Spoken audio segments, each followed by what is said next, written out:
લુવારા હળદર ગામે વકફની 7 એકર જમીનનો બારોબાર સોદો કરી દેવાતા નબીપુર પોલીસ મથકે 3 ટ્રસ્ટીઓ સામે ફરિયાદ નોંધાઈ છે।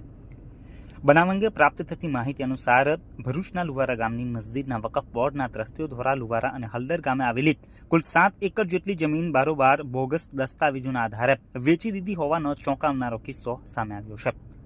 નબીપુર પોલીસે 3 ટ્રસ્ટીઓ સામે ગુનો નોંધી આગળની કાર્યવાહી હાથ ધરી છે। ભરૂચના જિલ્લા હેડક્વાર્ટર્સ સબ રજિસ્ટ્રાર તરીકે ફરજ બજાવતા કિશોર દશરથ ગાયકવાડે નબીપુર પોલીસમાં ફરિયાદ નોંધાવી છે કે ભરૂચ તાલુકામાં આવેલી લુવારા ગામની મસ્જિદના હસીબ હસન આદમ, હાજી ઉમરજી સુલેમાન તેમજ હાજી અલી આદમ બંદૂકવાલા ટ્રસ્ટી તરીકે હતા। દરમિયાનમાં તેઓએ ટ્રસ્ટી અને વહીવટ કરતા હોવાથી ગુજરાત રાજ્ય વકફ બોર્ડના અધ્યક્ષ દ્વારા મળેલી વેચાણ પરવાનગીના દસ્તાવેજના આધારે લુવારા તેમજ હળદર ગામમાં આવેલી કુલ 7 એકર જેટલી જમીન તબક્કાવાર રીતે દૈશિક હરીશચંદ્ર પટેલને વેચી તેના નામે દસ્તાવેજ કરાવ્યા હતા।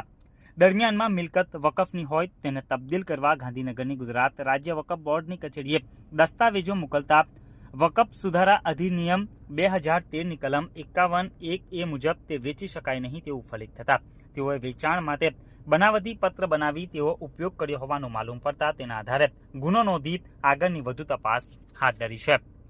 ગત 29 ઓગસ્ટને સાંજે 6 કલાકે પોલીસ દ્વારા આ કેસની માહિતી આપવામાં આવી હતી।